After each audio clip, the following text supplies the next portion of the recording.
ভাবুন তো, আজ থেকে 2500 বছর আগে এই বাংলার মাটিতে গড়ে উঠেছিল এক সমৃদ্ধ নগর সভ্যতা, যেখানে ছিল রাজপ্রাসাদ, দৈর্ঘ্য প্রাচীর, মন্দির, বৌদ্ধবিহার, এমনকি আন্তর্জাতিক বাণিজ্যের চিহ্ন।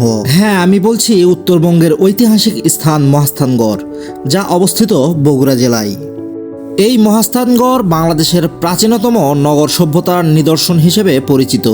ইতিহাসবিদদের মতে এটি ছিল প্রাচীন পণ্ডনগর বা পণ্ডবর্ধন, যা মৌর্য যুগ থেকেই গুরুত্বপূর্ণ প্রশাসনিক কেন্দ্র ছিল।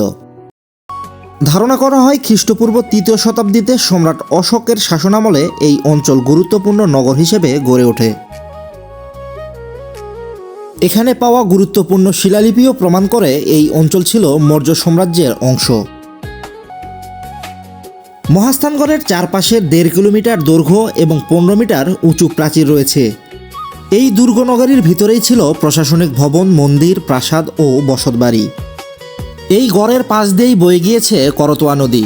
একসময় এই নদী ছিল অত্যন্ত প্রশস্ত ও গুরুত্বপূর্ণ নৌ বাণিজ্য পথ। নদীর তীরেই গড়ে উঠেছিল সভ্যতার বিকাশ।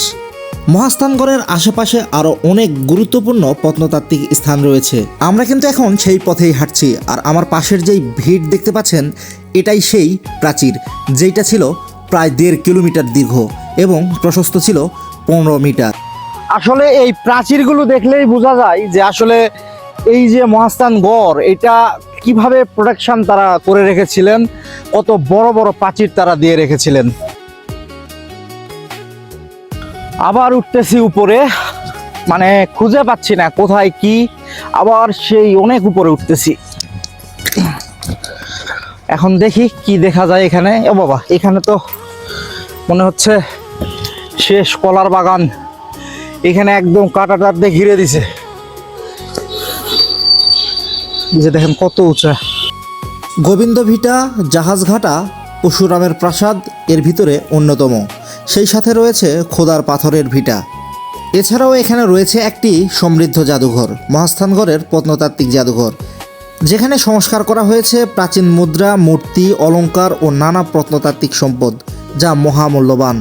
প্রিয় বন্ধুরা, আজকে আমরা মহাস্থানগড় সম্পর্কে কিছু ধারণা আপনাদের দিলাম, এবং আরও কিছু ভিডিও আসবে এই মহাস্থানগড়কে নিয়ে।